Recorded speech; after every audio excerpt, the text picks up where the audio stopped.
السلام عليكم ورحمة الله وبركاته. الله أكبر الله أكبر الله أكبر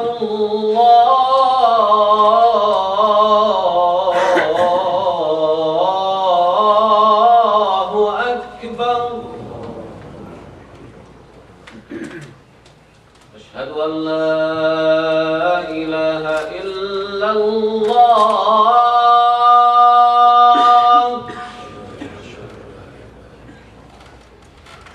أشهد أن لا إله إلا الله.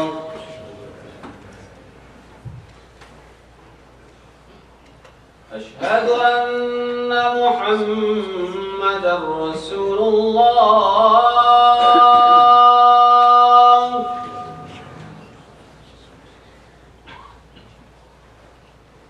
أشهد أن محمدًا رسول الله.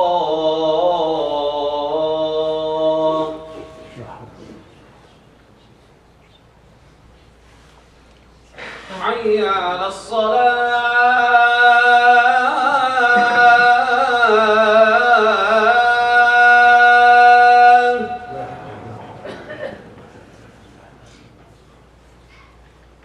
حي على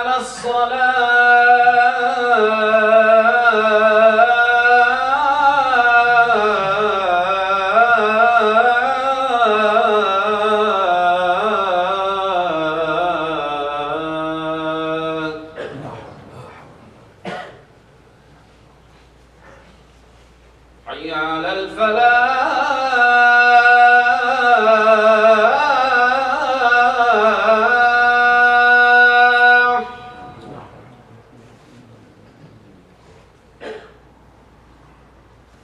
حي على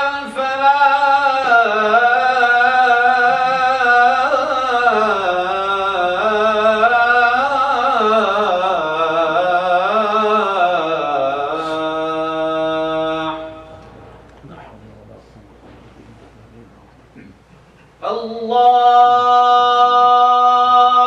أكبر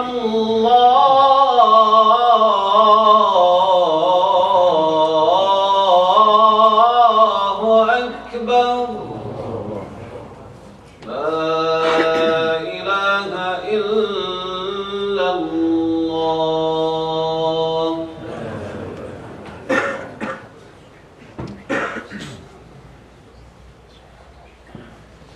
إن الحمد لله نحمده ونستعينه ونستغفره ونستهديه ونعوذ بالله من شرور أنفسنا ومن سيئات أعمالنا.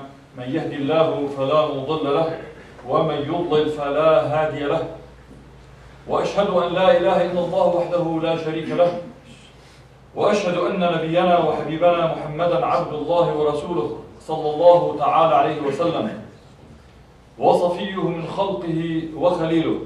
نشهد بأنه قد بلغ الرسالة وأدى الأمانة ونصح الأمة وجعلها على المحجة البيضاء ليلها كنهارها لا يزيغ عنها إلا هالك. أما بعد، فإن أصدق الحديث كتاب الله، وخير الهدي هدي محمد صلى الله تعالى عليه وسلم، وشر الأمور محدثاتها، وكل محدثة بدعة، وكل بدعة ضلالة. أما بعد، يقول الله سبحانه وتعالى في كتابه العزيز بعد أعوذ بالله من الشيطان الرجيم: يا أيها الذين آمنوا اتقوا الله حق تقاته ولا تموتن إلا وأنتم مسلمون. أما بعد. All praises and thanks are due to Allah subhanahu wa ta'ala. We bear witness that there is no deity or divinity truly worthy of worship except Allah subhanahu wa ta'ala alone. And we bear witness that Muhammad sallallahu ta'ala alayhi wa sallam is indeed the last of messengers and prophets, chosen and sent by Allah subhanahu wa ta'ala to all of mankind. May Allah subhanahu wa ta'ala send His peace and blessings upon our beloved Prophet Muhammad sallallahu ta'ala alayhi wa sallam, and upon his family, and upon the companions, and upon all the followers. May Allah subhanahu wa ta'ala accept us and guide us to be among those followers, inshallah. My dear brothers and sisters, Assalamu alaikum wa rahmatullahi wa barakatuh.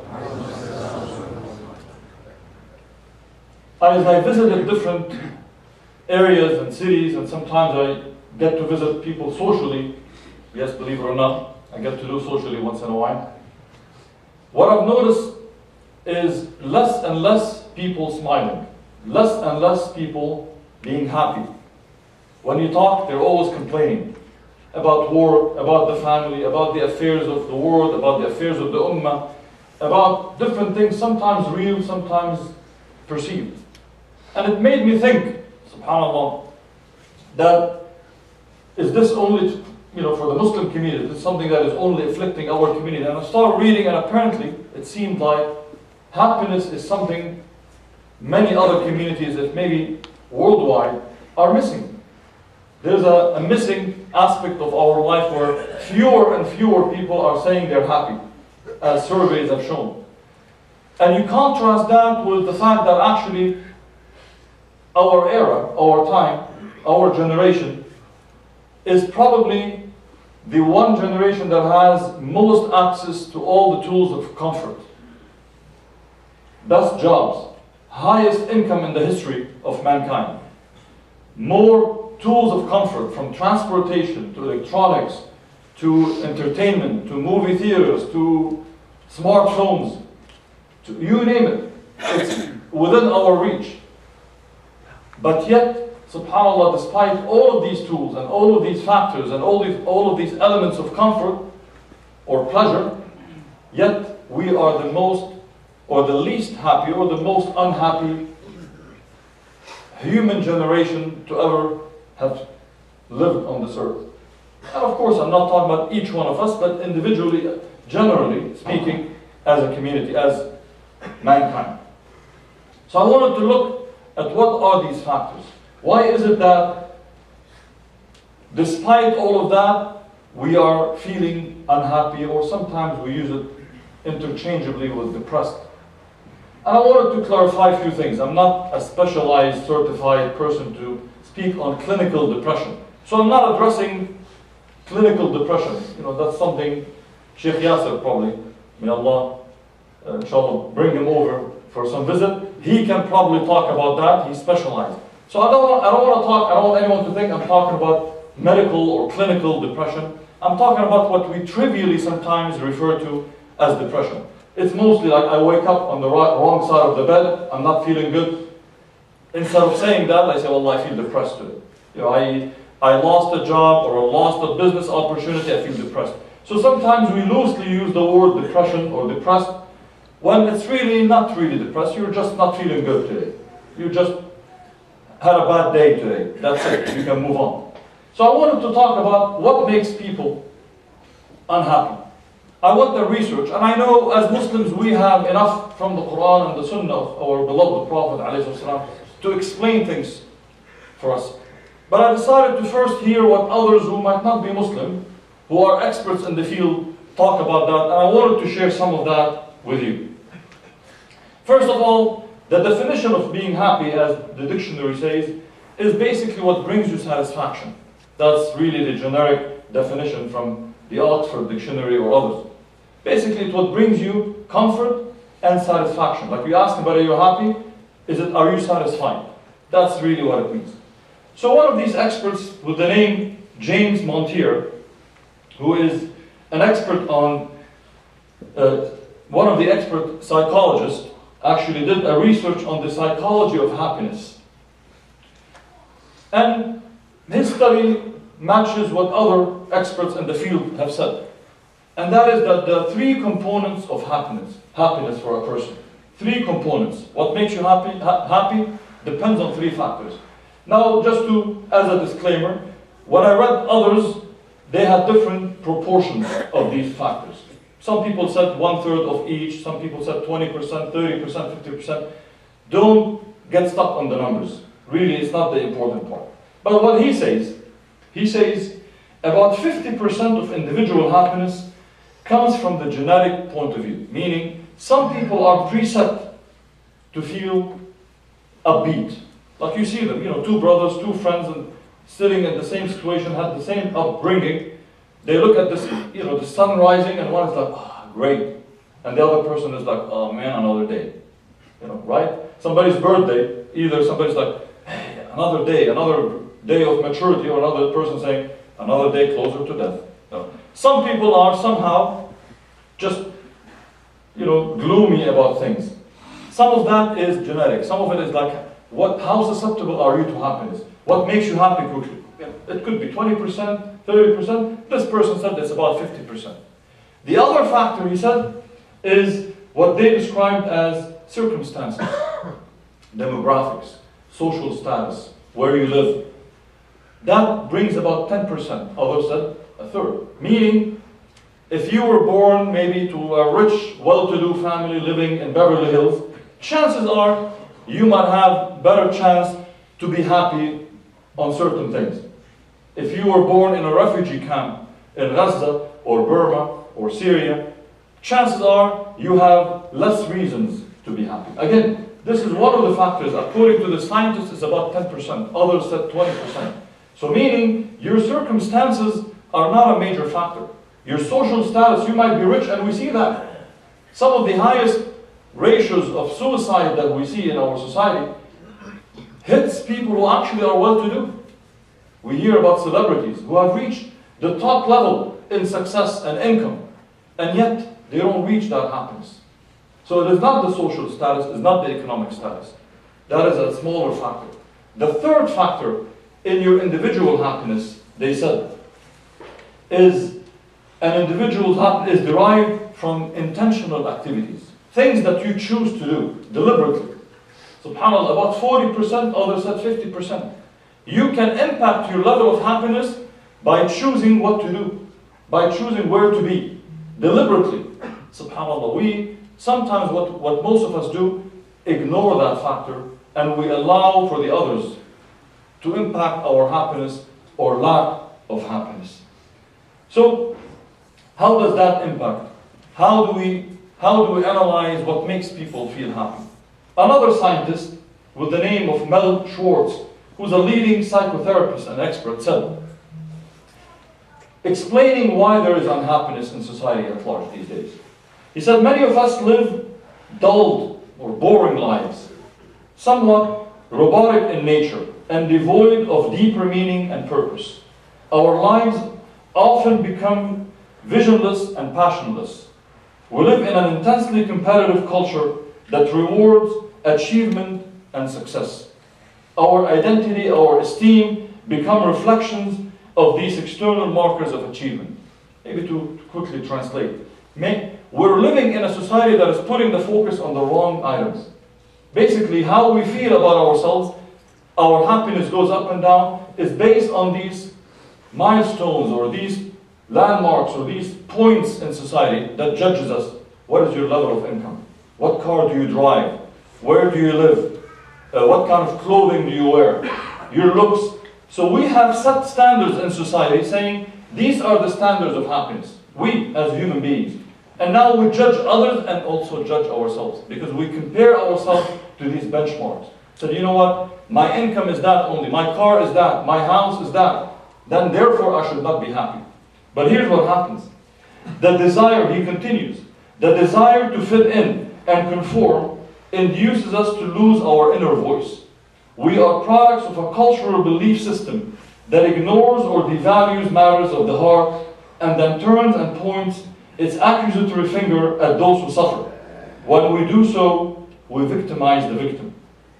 Basically what it is, when we see these people saying, I'm unhappy, what do we tell them? What's wrong with you? Instead of understanding it's the system we created that's making people unhappy, we blame them. Get out of it. If somebody tells you, I feel depressed, I feel anxious, we blame them. It's what's wrong, your problem. What's your problem? What's wrong with you? Be happy, and you will be happy. As if these factors will disappear. Then he continues and says, if we began to look at the depression as symptomatic of living depressing lives, we would begin to understand that the cure lies in addressing what our souls are longing to. Really, the key to happiness is not feeding your body. It is not a nice dish you eat. It is not a nice clothing you wear, not a nice vacation you take, it's not a nice car you wear. And there's nothing wrong with all of that. It might bring you pleasure. Pleasure is not happiness. You know, some people would say, if I eat biryani, I'll get happiness. No, you're getting pleasure, not happiness. The real happiness comes when you feed your soul. Allah subhanahu wa ta'ala created us, and our soul comes from Allah subhanahu wa ta'ala in that sense. Allah subhanahu wa ta'ala. So when your soul is fed, it gets you the pleasure that Allah had intended for you. So he concludes by saying, people who feel passion for their work and friends and love their families don't become depressed as often as the population at large. People who are in touch with their spirit and enjoy a sense of community don't incline toward depression. People who maintain a sense of wonder don't become depressed. People who stimulate themselves, meaning when you're around friends, when you are around a job that keeps you stimulated, you feel you're doing something good, bigger than yourself. SubhanAllah, if you notice that, anything that you do that is part of the characteristics of Allah subhanahu wa ta'ala will automatically make you happy. How is that? Think about that. If you go and take care of the need of somebody, you're walking, you're coming back from work or going to work maybe, and you see someone who's hungry, and you take care of that person. You give them some food, subhanAllah. That compassion, that generosity fed your soul. Suddenly you feel some contentment, some happiness. Because again, you're feeding what your soul is looking for, my dear brothers and sisters. So how do we deal with it from an Islamic perspective? How is that, subhanAllah, not different than what Allah subhanahu wa ta'ala tells us in our belief system? Allah subhanahu wa ta'ala explained how you can achieve happiness or unhappiness between two verses. The first one, Allah subhanahu wa ta'ala says, أَلَا بِذِكْرِ اللَّهِ تَطْمَئِنُّ قُلُوبُ. Allah subhanahu wa ta'ala says, isn't it? Allah is confirming basically in rhetorical language. Isn't it that with the remembrance of Allah subhanahu wa ta'ala that your hearts will reach comfort, satisfaction, calm, subhanAllah. The other verse is the exact describing the other opposite side of it. وَمَنْ أَعْرَضَ عَنْ ذِكْرِي فَإِنَّ لَهُ مَعِيشَةً ضَنْكًا. Allah subhanahu wa ta'ala says, and whoever turns away from my remembrance, then he is destined, or he or she is destined to a livelihood of hardship. And our scholar said hardship is not just the material one, because that's easy to overcome. It's a hardship of emotional, of spiritual. Because you're always feeling down, sad. Why? Because you're away from Allah subhanahu wa ta'ala. And you get close to Allah subhanahu wa ta'ala by doing the things that feed your soul. By being the person, as the experts who are outside of the Muslim faith said. It's basically who you hang out with. Are you doing things bigger than yourself? Are you keeping yourself concerned with the affairs that are bigger and more encompassing than your own personal affairs? Are you doing things to help others? Are you surrounding yourself with friends? Actually, it shows that the suicide rate is much higher among men than women. Why? Because women have a circle of friends. Somehow they manage to create circle of friends.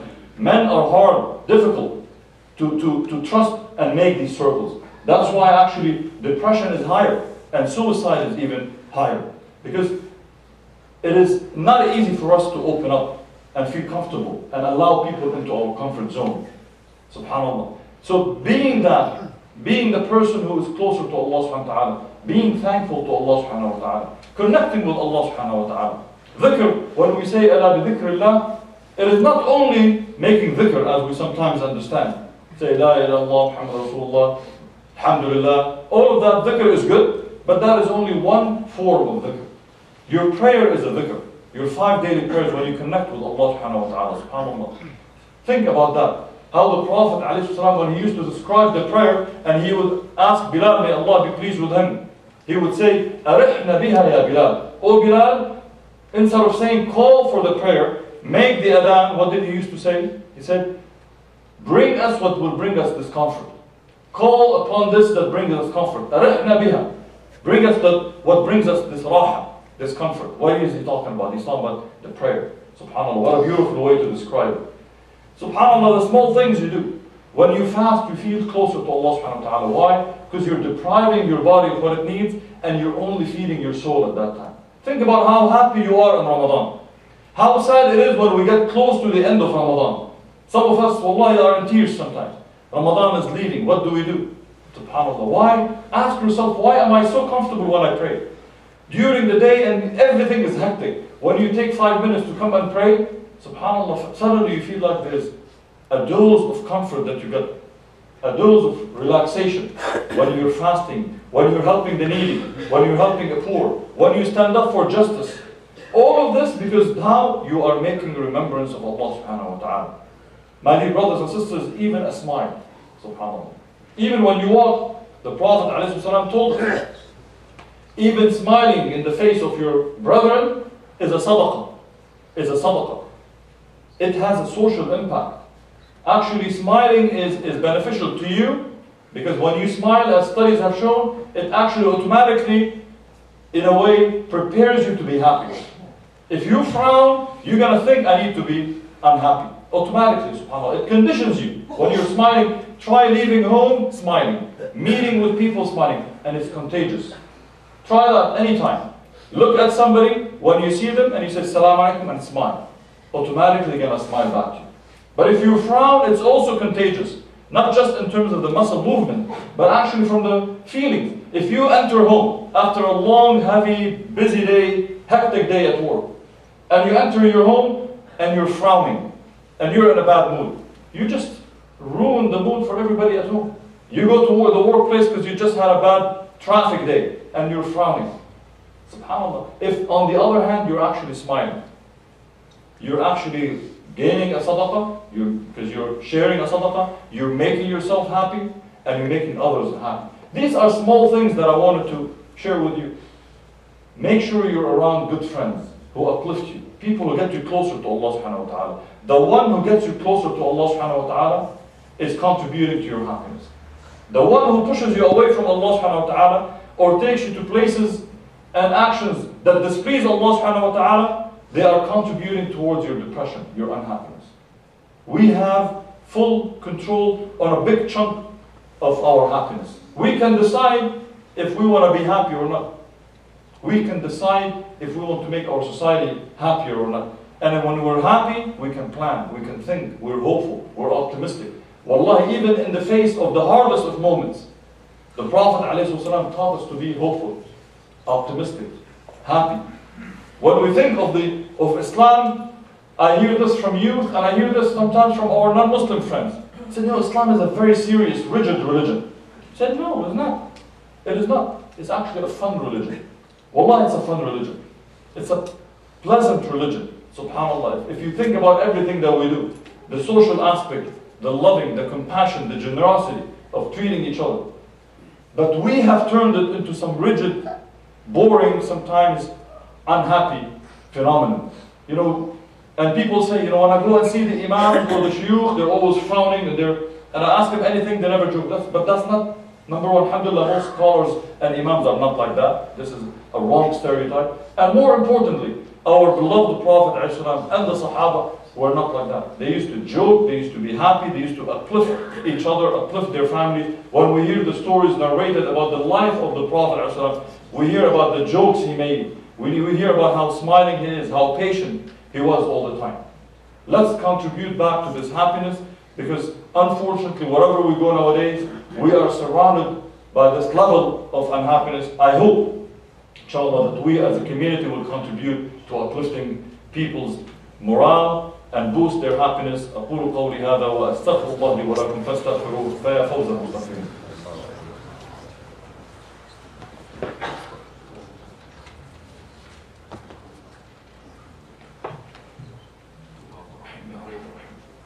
Bismillah, alhamdulillah, wa salatu wa salamu ala rasulillah, amma ba'd.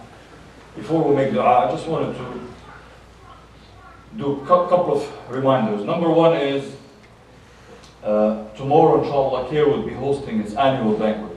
Alhamdulillah, the event is almost sold out. I think I have with me maybe like 10 tickets, first come, first serve. But most important, this event is not just about being there in person. Alhamdulillah, will be 2,000 people. But it's about supporting your organization. The event is about providing the necessary resources so CARE can have the team that, inshallah, on your behalf, uplift people, give them happiness, when we defend their rights, when we stand with the oppressed, when we challenge Islamophobia and bigotry in this country, when we protect the good thing that our country stands for. So I ask Allah subhanahu wa ta'ala to bless our efforts and accept from us. And inshallah, please consider contributing and supporting by becoming a member, by making a generous donation to allow us to continue this work throughout the year, inshallah. And last but not least, as I started early on, I talked about clinical depression. And I wanted to conclude, because what I talked about was, as I said, the trivially understood depression, meaning being unhappy. That is easily addressed, inshallah, with some changes in our attitude, in our behavior. Clinical depression is a different thing. It's a medical issue that requires professional attention. If you know someone, they need to check. We should not shame people. We as a community have to end the stigmatization of this mental illness that any one of us, by the way, could go through. Don't think you're immune to it. How many of you can say, I'm immune to cold or coughing or sore throat? None. And none of us is immune of that. It's just another type of disease. We don't shame someone who says, I have a sore throat and I'm getting to get some medicine, Tylenol or Theraflu or whatever. We don't say, oh, shame on you. Oh my God, he went to the doctor. But subhanAllah, in our community, it seems there is this stigma. If we know someone has mental health issues, some anxiety, some depression, some suicidal feeling they're going through, we start shaming them as if it's like a crime they're committed. Leading to people actually not addressing the real illness and actually leading people. And sometimes the worst thing we can do is say, pray more, akhi. Come to the masjid and pray. Or read Quran. No, you don't tell somebody who has a heart problem or cancer, just read Quran. Alhamdulillah, there's shifa in Quran, no doubt about it. But there is nothing wrong in even the Quran tells us, وَاسْأَلُوا أَهْلَ الذِّكْرِ إِن كُنتُمْ لَا تَعْلَمُونَ. If you have sickness, you go to the expert. If I have cancer, I'm going to go to the best expert. And so on and so forth. May Allah protect us and may Allah, inshallah, allow us to address these issues. My dear brothers and sisters, إن الله وملائكته يصلون على النبي يا أيها الذين آمنوا صلوا عليه وسلموا تسليما. اللهم صل وسلم وبارك على سيدنا وحبيبنا محمد كما صليت وسلمت وباركت على سيدنا إبراهيم في العالمين إنك حميد مجيد.